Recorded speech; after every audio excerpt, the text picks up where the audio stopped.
right now, let's have a little dig around the news to find some stories you might not have heard about. And Sian, you're talking TV programmes, I believe. Yes, so this is the very busy festive streaming period for iPlayer, and in fact the BBC catch-up service, as it is, had its busiest ever 24 hours last week, which was New Year's Day. They had 17.9 million requests, and they believe the reason that this is a record day is because of Dracula and Doctor Who both starting then. Okay, right, yeah. They're not the ones that I've watched. My other half's watched the Dracula. Mixed sort of responses to Dracula. What did he think about it? He's not a fan, actually. He's a big fan of the book, and it wasn't very faithful, I'm told. I mean, I have no idea. But yes, he wasn't too keen. But then I've also spoken to a friend who absolutely loved it. So yeah, as you say, really mixed on that one. And I suppose as well. Not done Dracula myself, but want to watch maybe, just to see. Kind of on our list for possible watching. Gavin and Stacey must have helped as well. Gavin and Stacey is on there, funnily enough. It was the top holiday episode this year. It had 4.6 million requests over the Christmas period.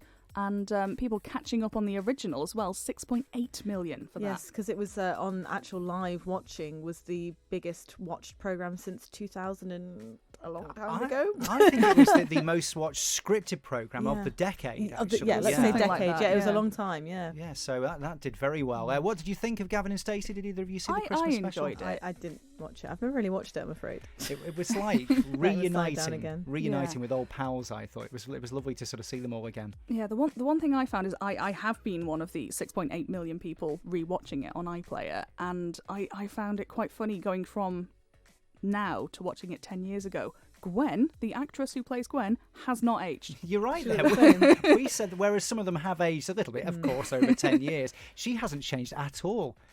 Need to know her secret. Don't know who Gwen is, but wow. Oh, if she knows, it must be the omelettes. That's what I think. Just one final little bit from me as well. 9 of the top 20 episodes on iPlayer over Christmas, all EastEnders. Oh.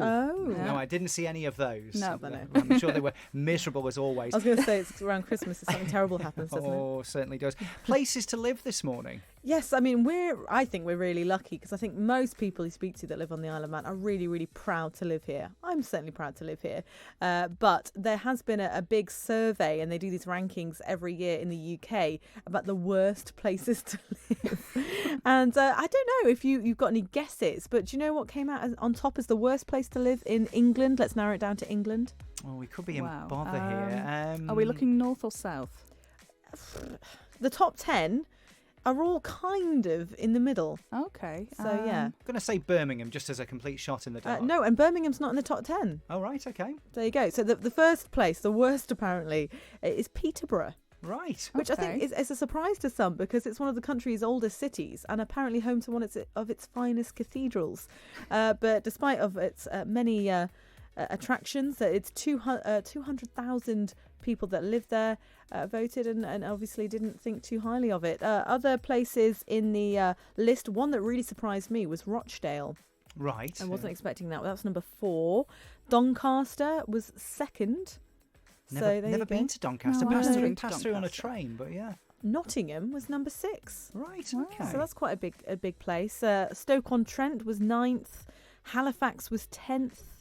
So yeah, a slightly surprising list, because I think most people would just sort of go for, or just, name the really northern towns, but actually they're all kind of, it's fairly northern, but Midlands upwards. Yeah, I did go to Stoke-on-Trent a couple of times actually. Some pals were at uni there, and there was a great nightclub called Top Banana. I always remember that. So I think that was well worth going for that alone. So let's go back to TV matters now. Did either of you might be too young actually, because I was just a whippersnapper, All Creatures Great and Small, the BBC. I've heard of this. Yeah, I am aware of its concept, but I don't remember it. All as such. based around the James Herriot books. Well, it was first broadcast on this day in 1978, so 41 years ago.